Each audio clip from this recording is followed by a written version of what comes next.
अस्सलाम वालेकुम नाजरीन, आप देख रहे हैं टुडे हॉरोस्कोप। और हमेशा की तरह आज भी मेरे साथ मौजूद हैं मारूफ एस्ट्रोलॉजर हैं। आप इन्हें सुनते हैं, देखते हैं, बड़ा पसंद करते हैं, बड़ा सराहते हैं। डॉक्टर उमर फारूक साहब, एक मरतबा फिर हमने इन्हें ज़हमत दी है और इनकी हमेशा की तरह मोहब्बत के इन्होंने वक्त से नवाजा है। मुल्क की मौजूदा सूरत हाल से मुतल्लिक बात करेंगे और उसके साथ साथ कुछ बात करेंगे इस वक्त जो एक बार फिर से नवाज शरीफ को वापस लाने की तैयारियां हो रही हैं। तो क्या कभी मुल्क इस मोरूसी सियासत से बाहर निकलेगा? कोई नए चेहरे भी आएंगे? या अगर इंतखाबात होते हैं और इमरान खान के बड़े चाहने वाले हैं, इमरान खान साहब वजीर आजम बनते हैं, तो क्या वो इस बार डिलीवर कर पाएंगे? क्योंकि गुज़श्ता उनका जो दौर था, उनके जो सपोर्टर्स थे वो खासे नाला भी थे उनसे। तो डॉक्टर साहब, सबसे पहले तो आपने वक्त दिया, आपके वक्त का बहुत शुक्रिया। बताइएगा, मेरा पहला सवाल ही यही है कि क्या पाकिस्तान को कभी मोरूसी सियासत से निजात मिलने वाली है? ये एक मरतबा फिर तो नहीं होगा कि वो जो लोग 30-30 40-40 साल से वजीर आजम बनते भी रहे हैं, हुकूमतों में भी आते रहे हैं, और वो ये समझते हैं कि इस मुल्क पर हुक्मरानी करना उनका जो है डिवाइन ताकत है, डिवाइन पावर है, और वो पैदा ही इस मुल्क पे हुक्मरानी के लिए हुए हैं, इस लोगों पे। जी जी जी। मैं अर्ज करता हूँ जी, बिल्कुल वसीम साहब, आपका सवाल बड़ा ज़बरदस्त है। ये जो आपका सवाल है, बल्कि हम तो इस पे पहले भी थोड़ी बात कर चुके हैं कि इंशाल्लाह इस दफ़ा नए चेहरे सामने आएंगे।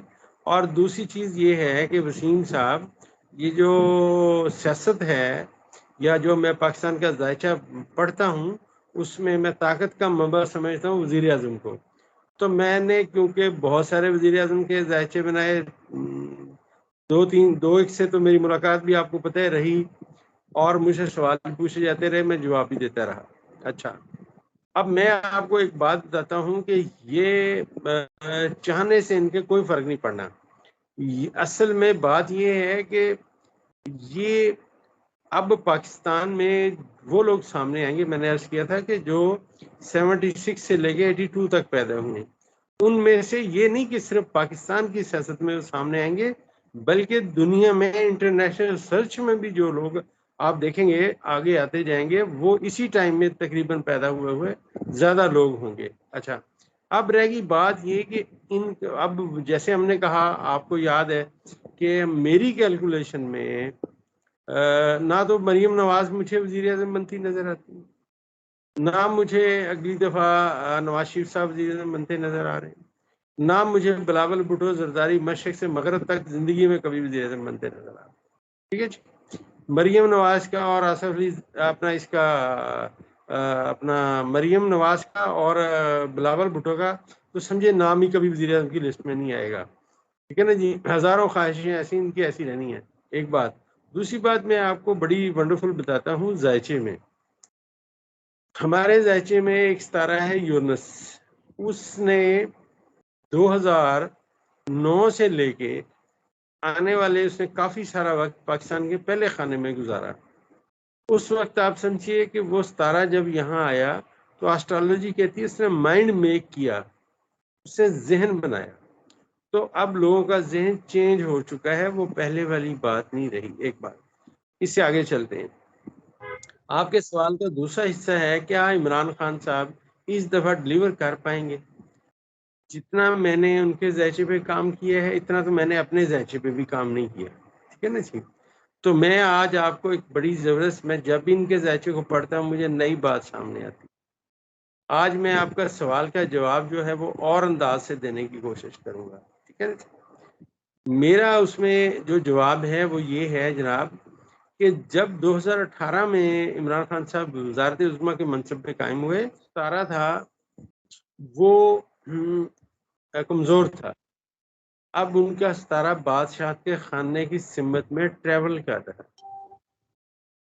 अब उनका एक बात, दूसरी बात ये है कि उनके जायचे में बहुत सारे सितारे तब्दील हो चुके हैं। ओके, अभी भी हमने बात की कि उनके जायचे में धोखे फ्रॉड की दोस्तों की तरफ से निशानदही है ना जी। लेकिन मैं समझता हूँ जो खान साहब का अपना जाती सितारा बादशाह के मकाम को नाजर है, तो अब वो माजी के तजर्बात नहीं दोहराएंगे, याद रखिएगा मेरी बात। और असल में जिंदगी में जो सर्कल चल रहा होता है, اگر کبھی آپ اس کو بطور طالب علم اس علم کو پڑھیں تو ہر ستارے کا ہر بندے سے تعلق ہوتا ہے. یہ نہیں یہ جو جاہل ہے نا ہمارے علم مطلب سو کارڈ جن کو وہم ہے کہ ہمیں علم آتا ہے, یہ کہتے ہیں فلاں بندے کا فلاں ستارہ ہے. یہ کبھی میرے ساتھ بیٹھ کے بات کریں نا, آئیں کبھی, میں ان کو چیلنج کرتا ہوں کہ آئیں میرے ساتھ بیٹھ کے بات تو کریں. ایک ستارہ کیسے ایک بندے کا ہو سکتا ہے؟ سارے ستارے ہر بندے کے ہیں. تو یہ ایک الجبرا ہے, اور ہر چیز اس کی جو کسی نہ کسی ستارے نے بیان کرنی ہے. کسی ستارے نے اس کی ذاتی اس کی ذہنی کیفیت بیان کرنی ہے, کسی نے اس کی فائنانس بیان کرنی, کسی نے فیملی بیک گراؤنڈ بیان کرنا ہے. اس طرح یہ سارا ذائچہ تقسیم ہوتا ہے. کہنا چاہیے اب یہ جو باتیں ہو رہی ہیں, یہ جو چیزیں دیکھ رہا ہوں میں خان صاحب کے ذائچے میں دیکھ رہا ہوں.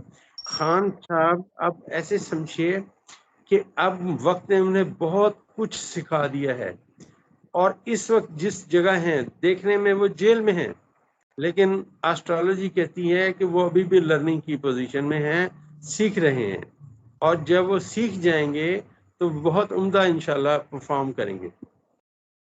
اچھا ڈاکٹر صاحب, میں نے گزشتہ ویڈیو میں بھی آپ سے یہ سوال پوچھا تھا. آپ نے کہا کہ موروثی سیاست کا اب خاتمہ ہوگا, اور نواز شریف ہو, ان کی اولاد ہو, زرداری ہوں, بلاول بھٹو صاحب ہوں, یہ وزیر اعظم نہیں بنتے دکھائی دے رہے. تو اگر اس وقت میں دیکھوں, آپ بھی جانتے ہیں ملک میں ایک شخص کا ووٹ ہے, وہ ہے عمران خان. اسی کے ڈر سے انتخابات سے بھی بھاگ رہے ہیں.